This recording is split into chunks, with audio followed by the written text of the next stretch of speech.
Hey everyone, welcome Mariana Sotinas. Hello, everyone. As president of Hanro USA, there's a lot of industry-wide emphasis on distribution. Mhm. There's a lot of talk about what is the right thing to be focused on now. What is the right way? You have to consider like what the right channels for you, right? You absolutely you want to be where your customer is, but there's also, are those channels right for us from a business perspective? For example, do you choose to go on a certain marketplace because you have some customers that are there, but it's not really good for you as a business, or do you choose to go on another marketplace? This is just an example, hypothetically speaking, because it's good for your business and your customers are there. I joined Hanro last August, and first big project I had was to re-platform and redesign the site, which we did, and as well as implement a new POS. Oh, wow. So we launched at the end of June, beginning of July. So my focus has been on that.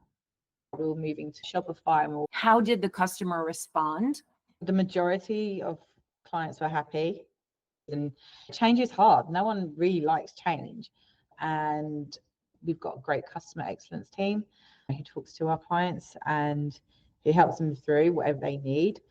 So I think now it's like, all right, now we just got to keep on improving it. It seems like you have a very good feedback loop of the voice of the customer. Mm-hmm. It Yeah. seems like you're in a very good position where there might be less than some others, but they're Mhm. loyal, they're vocal, they're calling you, they're very there. Is They that are very there. yeah, That is so correct. Yes. that's very unique. They're very loyal and they love the product. They love our brand. And I would like to think that deep down, they want to help us see what we don't see. Because when you're in something, you're in it every day, you're very passionate about it, and you don't necessarily get to see what the customer sees. So when a customer's like telling you this is what I'm experiencing, you got to take that on board. And then there's a wider question, okay, is it just happening to one customer? Is it happening to all customers? How can we see that? Are we going to change one thing based on one person? Or, and then it messes it up for like the other customers. Other than keeping your brand promise, great product, doing what you say you're going to do, which is all the same thing. What do you do? Customer events? Are there recognition programs? What is out there? Or are you just literally the luckiest? We're a historical brand and it's got a big history. The quality of the product is our number one thing. There's a legacy to preserve. Correct. Yeah. Okay. So with that in mind, with preserving a legacy, we're a European brand. We're a Swiss brand originally and now headquartered in Austria. And we've got a few collaborations coming out next year that I'm really excited about. And they might not be with like well-known other brands, but that doesn't matter because it's the quality of their product, right? And who they are and who they stand for. That's what's more important. And I think like in this day and age, whoever you collaborate, if you collaborate with someone famous or if you collaborate with a well-known brand, there's going to be always some criticism. Oh, why did you do this? This doesn't quite fit. It doesn't really go with the brand. But for me, it's if you go with another brand that you've got the same adjacencies with, it doesn't really matter. do you have your own programs for the US, or really it's got to be a holistic from corporate? We definitely have our guidelines and we work very collaboratively, and that allows a sense of more creativity.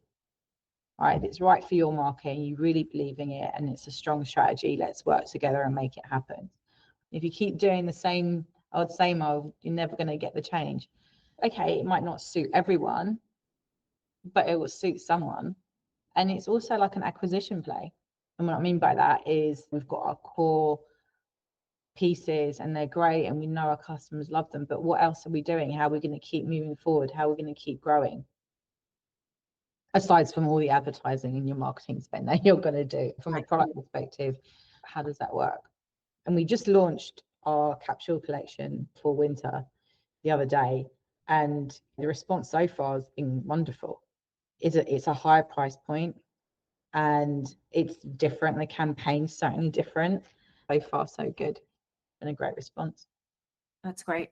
What comes after that? What does 2025 look like? This year was about changing our systems, improving the website, which we'll carry on doing. But next year is definitely focusing more on the client and stores as well, and building those communications and really building those relationships with our customers. Do you use the stores to host and build digital customers? What's the interplay there? Yeah, as much as they can. You have a lot of customers who don't want to shop online, who want to try the product first, who don't want to be a part of our marketing emails.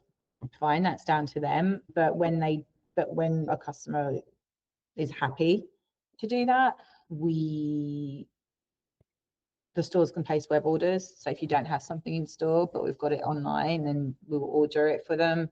They can either get it shipped to the store or to their home address, and really just try and get them to be like the omni-channel. Sometimes they don't have time to come to the store, so they'll just call, and then so we'll place an order for them. But the stores really are like a great brand representation, and so is everyone who works in there.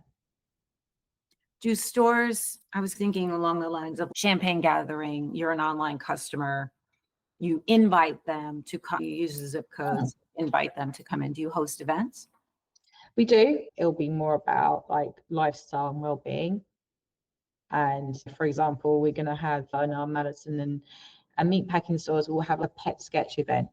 All right, so bring your pet. We've done it in spring. It was very successful. Bring your pet. Just come along and hang out. It's like building that sense of community. Because where we are in Madison and in meatpacking, there's a real community there.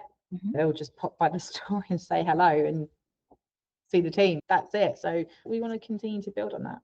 I was going to ask you about the market and competition. And in the back of my mind, I was thinking along the lines of Skims, but I don't know if that's an appropriate question. If you'd like, I can ask. It's such a difficult question because we do different categories. Yeah.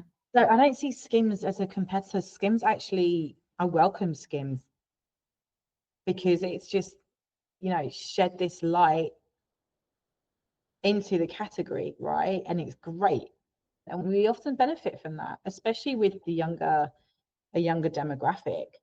But again, because we do different categories, it's hard to pinpoint, which is a good thing. And sometimes it's like, who are your competitors? There's a lot of them. Yeah. Depending on which category, yeah. I feel like at your price point and at what you're selling, it's that loyalty is key, right?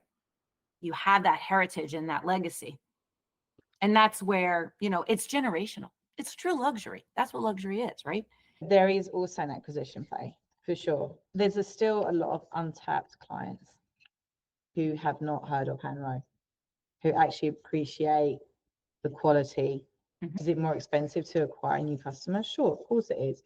But then what's their lifetime value? So they might cost us this today, but then how much they're going to cost us in 5 years? Would you put the product in like a Ritz-Carlton shop or on one of the higher end cruises, maybe a river cruise? Do you do that already? Yeah, that's absolutely where we'll do, because it's just be amazing. You'd be amazed how many customers actually forget their underwear. And they run to our stores. We just so happen to be near hotels in New York, and I forgot my underwear. We partner with the concierge and get the guests what they need. So yeah, travel's actually a big industry that I would like us to explore. I as far as checking the boxes, they are there. They're in that. Yeah. And yes, and it could be for events like for F1 in Austin or even Vegas. Against F1. Oh. Yeah. Have you done that before? Have you done an event with F1? I have not. Doesn't mean it won't happen. No. Exactly. I think your brand, because of your brand, you have legacy, you have this global history and future, and the price point. And it's a travel, if someone's doing F1 and passing on through, it's on the way to their safari or whatever. It's the customer that I think it's the world in which your customer travels. It's crazy. Like in summer, the amount of tourists that we get is crazy. It's great, but we do get a lot of tourists. Do you do boutiques, sell into boutiques? Yeah. From a wholesale perspective, we're pretty much like, I wouldn't say in every state, but we are national for sure. Mhm. Yeah. And our specialty stores are lovely. I love our specialty store clients. Not to say that I don't love the majors, but I know there's something special about them. It's their own business. It's, again, they build a community with their clients, very close to what we're doing. Thank you so much, Mariana. You too, Christine. See you later. Thank you for watching What Just Happened. I'm Christine Russo.